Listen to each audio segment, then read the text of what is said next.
Okay, Chapter 14, Action at Home. Do not merely think that you are going to become great. Think that you are great now. Do not think that you will begin to act in a great way at some future time. Begin now. Do not think that you will act in a great way when you reach a different environment. Act in a great way where you are now. Do not think that you will begin to act in a great way when you begin to deal with great things. Begin to deal in a great way with small things. Do not think that you will begin to be great when you get among more intelligent people, or among people who understand you better. Begin now to deal in a great way with the people around you. If you are not in an environment where there is scope for your best powers and talents, you can move in due time, but meanwhile you can be great where you are. Lincoln was as great when he was a backwoods lawyer as when he was president.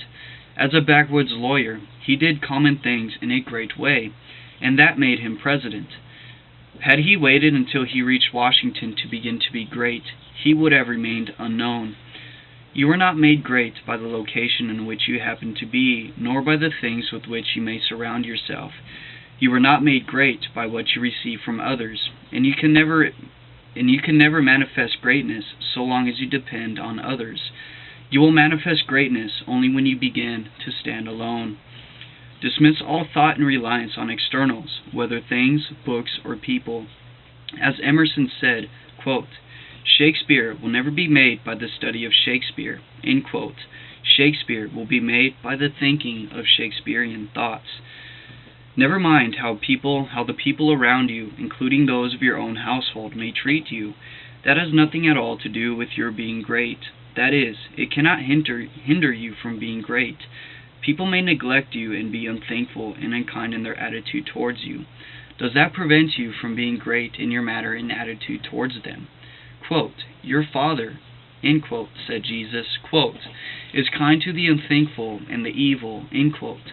Would God be great if he should go away and sulk because people were unthankful and did not appreciate him? Treat the unthankful and the evil in a great and perfectly kind way, just as God does. Do not talk about your greatness. You are really, in essential nature, no greater than those around you. You may have entered upon a way of living and thinking which they have not yet found, but they are perfect on their own plane of thought and action. You are entitled to no special honor or consideration for your greatness. You are a god, but you are among gods. You will fall into the boastful attitude if you see other people's shortcomings and failures and compare them with your own virtues and successes. And if you fall into the boastful attitude of mind, you will cease to be great and become small. Think of yourself as a perfect being among perfect beings, and meet every person as an equal, not as either a superior or an inferior. Give yourself no airs. Great people never do. Ask no honors and seek for no recognition. Honors and recognition will come soon enough if you are entitled to them. Begin at home. It is a great person who can always be poised, assured, calm, and perfectly kind and considerate at home. Now remember, poise equals power. Poise is being calm. The poised and calm mind is the strong and powerful mind. The weak and agitated mind is, or the uncalm, frustrated, weak, agitated mind is the weak mind. Begin at home. It is a great person who can always be poised, assured, calm, and perfectly kind and considerate at home. If your manner and attitude in your family and your own family are always the best you can think, you will soon become the one on whom all others will rely. You will be a tower of strength and a support in time of trouble. You will be loved and appreciated. At the same time, do not make the mistake of throwing yourself away in the service of others. The great person respects himself. He serves and helps, but he is never slavishly servile. You cannot help your family by being a slave to them, or by doing for those things which by right they should do for themselves. You do a person an injury when you wait on him too much. The selfish and exacting are a great deal better off in their exactions, if their exactions are denied. Exactions. Hold on, I want to figure out what this word means. If their exactions The selfish and exacting are a great deal better off if their exactions are denied. It kind of sounds like actions that aren't, constructive. They're actions that don't build. Remember, we can only be great until we stand alone. We can never manifest our own greatness until we if we're consistently relying on others. Remember, you have the power of life within you. You have the power. You are the source. You're the one that's responsible. It takes two to make a situation, and you're a part of that situation. What are you going to bring into that situation to determine the outcome of it? Okay, you have the power to determine the outcome of a situation. The act of exacting. In exacting, rigid or severe in demands or requirements, requiring close application or attention, given to or characterized by exaction. Okay, severe demands. A demanding person is better off when their demands are denied. That's what he is saying. The ideal world is not one where there are a lot of people being waited on by other people. It is a world where everybody waits on himself. If you have a dream, it's your dream. If there's something that needs to be done, you need to get it done. It is you that needs to get it done. It's not anyone else. You know what? You are as great as the greatest, and all are your equal. You are as great as Abraham Lincoln was. Okay, you have that seed of greatness within you. Okay, everyone has that potential, but it's not until we learn to use our greatness in a great way until we will be considered great people. Remember, all of our actions need to be taken in the greatest possible way. Don't ask for recognition. You don't need that. Greatness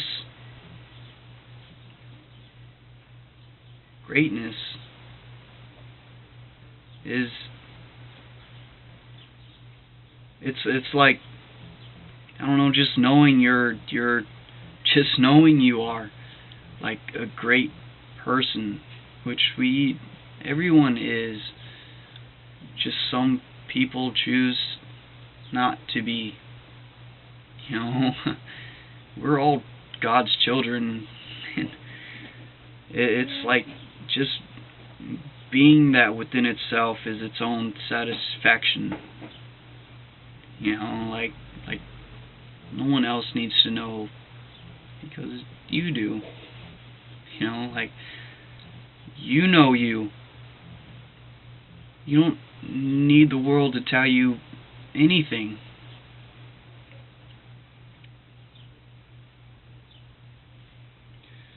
Let's continue. You will be a tower of strength and a support in time of trouble. You will be loved and appreciated. At the same time, do not make the mistakes of throwing yourself away in the service of others. The great person respects himself. He serves and helps, but he is never slavishly servile. You cannot help your family by being a slave to them, or by doing for them those things which by right they should do for themselves. You do a person an injury when you wait on him too much. The selfish and exacting are a great deal better off if their exactions are denied. The ideal world is not one where there are a lot of people being waited on by other people. It is a world where everybody waits on himself. Meet all demands, selfish and otherwise, with perfect kindness and consideration, but do not allow yourself to be made a slave to the whims, caprices, exactions, or slavish desires of any member of your family. To do so is not great, and it works an injury to the other party, more so than it does you. Do not become uneasy over the failures or mistakes of any member of your family, and feel that you must interfere. Do not be disturbed if others seem to be going wrong, and feel that you must step in and set them right. Remember that every person is perfect on his own plane. You cannot improve on the work of God. Do not meddle with the personal habits and practices of others, though they are your nearest and dearest. These things are none of your business. Nothing can be wrong but your own personal attitude. Make that right, and you will know that all is right. You are a truly great soul when you can live with those who do things which you do not do, and yet refrain from either criticism or interference. Do the things which are right for you to do, and believe that every member of your family is doing the things which are right for them. Nothing is wrong with anybody or anything. Behold, it is all very good. Do not be enslaved by anyone else, but be just as careful that you do not enslave anyone else to your own notions of what is right. Think, and think deeply and continuously. Be perfect in your kindness and consideration. Let your attitude be that of a god among gods, and not that of a god among inferior beings. This is the way to be great in your own home. Now that is the end of chapter 14 with action at home. I'm going to go ahead and end it here, you guys, because I'm going to ponder over this last part. Now, we don't need to interfere with anything that anyone else is doing, because we are all perfect in our own stage of being. You know, we may have come up on came across a way of thinking, like he was saying, a way of thinking, information that they don't have. We may have come across something that 97% of people don't have. 90% of people don't know. And we shouldn't let that stop us from we shouldn't allow that that's they are who they are because they think as they do. I am who I am because I think as I do. You are who you are because you think as you do. There can be nothing wrong with anybody. There can be nothing wrong with anything, because we are all from the same source. We are all the same. Behind the mask we wear, you and I are one. Remember, there is only one Spirit, and this Spirit has given itself to all, manifested itself in all, expressing itself through all.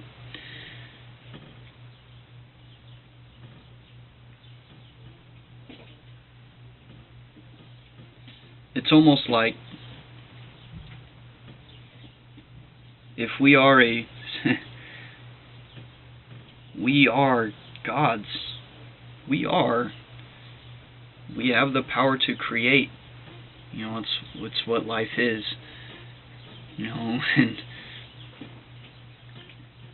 there are a lot of people out there that are looking to know that about themselves, because that principle of power within them is continuously urging them to figure that out about themselves.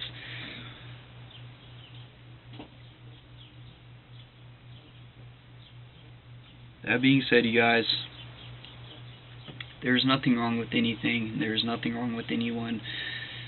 Sure, there are some things that need to be improved upon. I mean, what doesn't?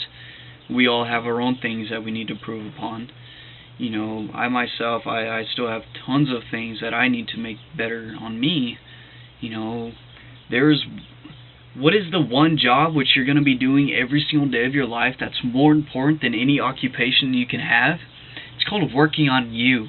It's called working on yourself, because there is no limit to how much we can grow. There really isn't. We see UFOs. We sent a man to the moon. Like you think about Star Wars. What if Star Wars is something actually happening out there right now, and they just make it into this movie so people could just sit there and imagine it, instead of actually thinking of the possibilities that, hey, maybe that could actually happen.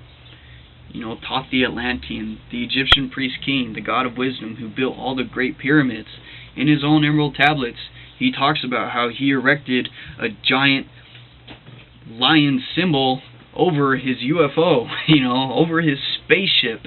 And he says in his tablets that in the future there are going to be those beings that come and try to take over things and let him who has the wisdom to go over there, bring forth my ship and conquer with ease. That is what he said in his emerald tablets. And we're actually going to be going over that in a while. Maybe not anytime soon, because this is where we are right now. This is what we need to finish. This is the book we need to finish. This is what we need to talk about. We have another book right after. We need to stay in order, and we can't just jump from one to another. And with that being said, you guys, that's the end of this chapter for Action at Home. Remember, action, action, actions. Actions always speak louder than words. Actions are what make things happen. Thinking only sets action in motion. That being said, I'll see you guys on the other side of the galaxy.